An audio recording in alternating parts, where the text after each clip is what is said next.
Chapter 123. The Musket.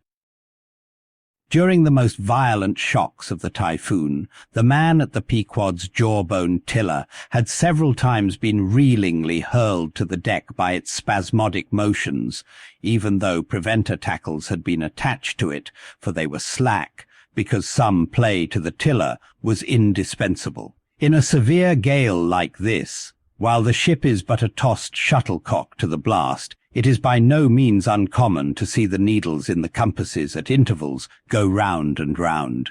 It was thus with the Pequods.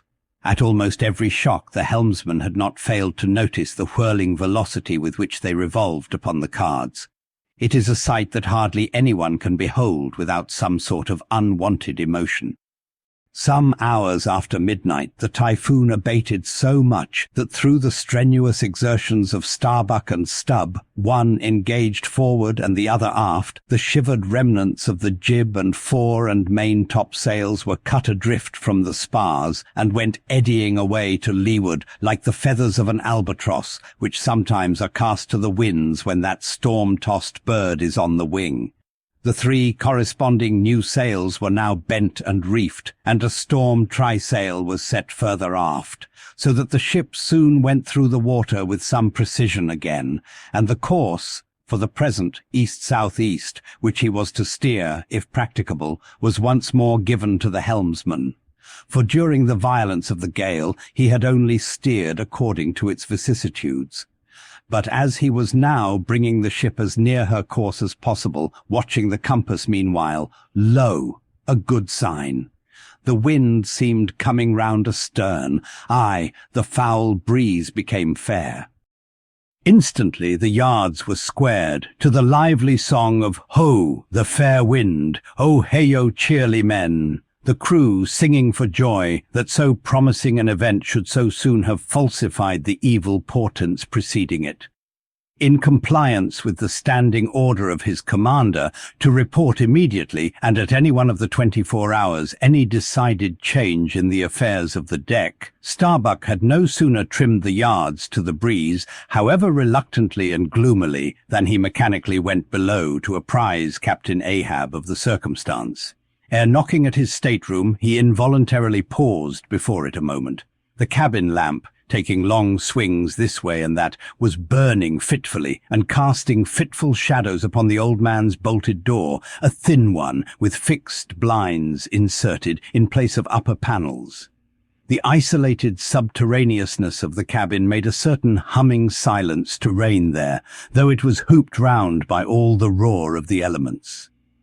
The loaded muskets in the rack were shiningly revealed as they stood upright against the forward bulkhead. Starbuck was an honest, upright man, but out of Starbuck's heart, at that instant when he saw the muskets, there strangely evolved an evil thought, but so blent with its neutral or good accompaniments that for the instant he hardly knew it for itself. "He would have shot me once," he murmured. "Yes, there's the very musket that he pointed at me. That one with the studded stock. Let me touch it, lift it. Strange that I, who have handled so many deadly lances, strange that I should shake so now. Loaded, I must see. Aye, and powder in the pan. That's not good. Best spill it.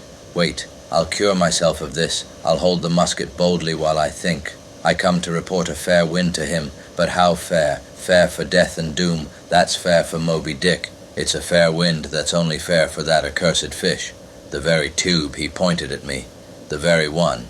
This one. I hold it here. He would have killed me with the very thing I handle now.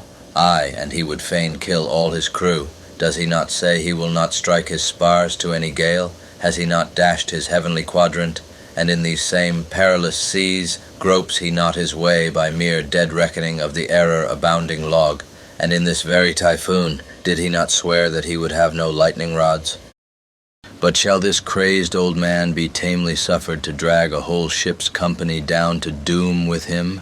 Yes, it would make him the willful murderer of 30 men and more, if this ship come to any deadly harm, and come to deadly harm, my soul swears this ship will, if Ahab have his way. If then he were this instant put aside, that crime would not be his. Ha, is he muttering in his sleep? Yes, just there, in there he's sleeping. Sleeping, aye, but still alive, and soon awake again. I can't withstand thee then, old man. Not reasoning, not remonstrance, not entreaty wilt thou hearken to. All this thou scornest. Flat obedience to thy own flat commands, this is all thou breathest. Aye, and say'st the men have vowed thy vow. Say'st all of us are Ahabs. Great God forbid, but is there no other way? No lawful way? Make him a prisoner to be taken home? What? Hope to wrest this old man's living power from his own living hands? Only a fool would try it.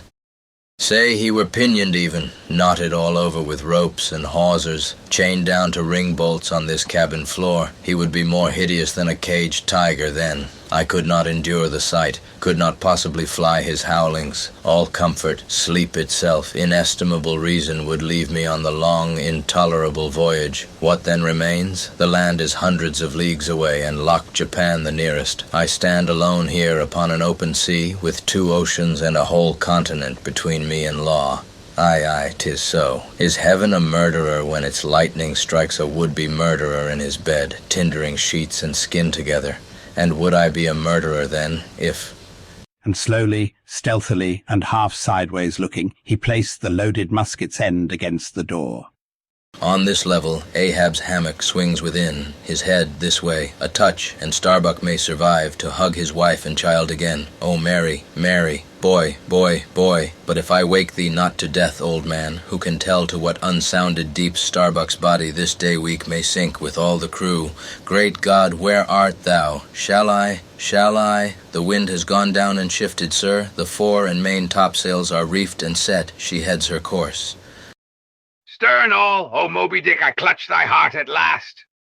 Such were the sounds that now came hurtling from out the old man's tormented sleep, as if Starbuck's voice had caused the long, dumb dream to speak. The yet levelled musket shook like a drunkard's arm against the panel. Starbuck seemed wrestling with an angel, but turning from the door, he placed the death tube in its rack and left the place. He's too sound asleep, Mr. Stubb. Go thou down and wake him and tell him. I must see to the deck here. Thou knowst what to say.